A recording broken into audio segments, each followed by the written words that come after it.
Well, it's been good to meet you, Sam, and very interesting to hear about your business.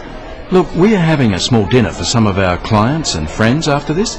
Why don't you join us? That's very kind of you. I'll just check with my associate whether they have other arrangements for us. Well, your associate is most welcome to join us too. Thank you. Excuse me. Walter. This is Sam Eriks from Eriks Imports. He has very kindly invited us to a dinner. Yes, would you like to join us? Unfortunately, I have another engagement. But thank you for the invitation. Well, perhaps you could join us after that for a drink. Sounds great. I'll be happy to. Where shall we meet? How about the lounge bar here at about 10? I'll see you then. Excuse me. Lynn, Victor's joining us for dinner. Oh, wonderful. I hope you don't mind. Of course not. You're most welcome. Well, shall we make a move? Would you mind if I just say goodbye to a few people? No problem. We'll see you outside in a few minutes. Okay.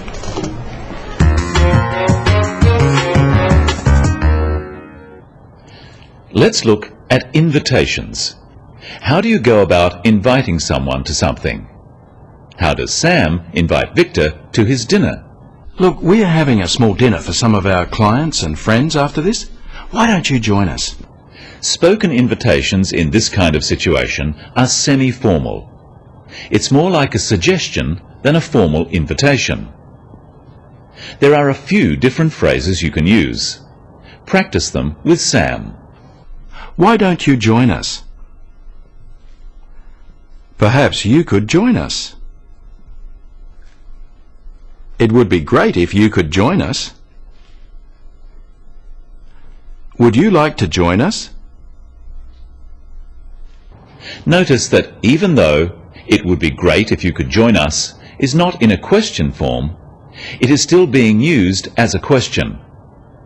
Notice also how we use could and would in polite invitations, not can or will. How does Victor reply? That's very kind of you. He says, "That's very kind of you." When replying to an invitation, first thank the other person for the invitation, then give your answer. Here's Victor with some different ways of doing this. Thank you. That's very kind of you. That sounds good. And you can put them all together like this. Thank you. That's very kind of you. Sounds good. After thanking the person who asked, you need to give an answer. Either accept the invitation, or don't accept the invitation, or give a reason why you can't answer. What does Victor do? That's very kind of you. I'll just check with my associate whether they have other arrangements for us. Victor says he has to check with someone else. If there are other arrangements, Victor would make an excuse. When refusing an invitation, you should give a reason. Look at this. Would you like to join us? No thanks. Oh, right. It's rude just to say no without a reason. And the reason should be a good one. Look again. Would you like to join us? No thanks. It doesn't sound very interesting. Oh. Sam would rightly be offended by that reply. So what are some ways of making a polite excuse? Listen to Walter. Yes, would you like to join us? Unfortunately, I have another engagement. But thank you for the invitation. Walter doesn't need to say what his other engagement or appointment is, just that he has already made another commitment. Notice that he still thanks Sam for the invitation. Practice with Walter some other ways of making an excuse. Unfortunately, I have another engagement. I'm afraid I have another commitment. I can't, I'm sorry. Perhaps another time. By saying perhaps another time, Walter is being polite and friendly, rather than just declining the invitation.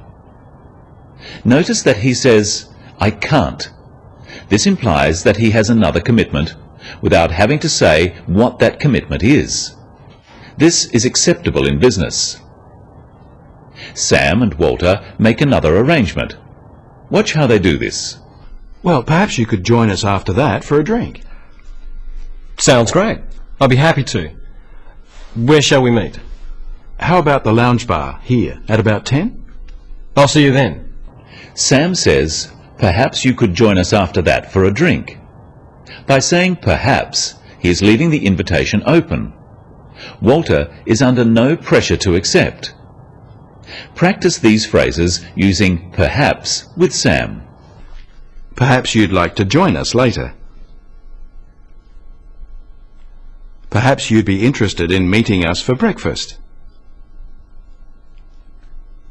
Perhaps we could meet later in the week. Notice that Sam says you'd. Perhaps you'd like to join us later. You'd is short for you would.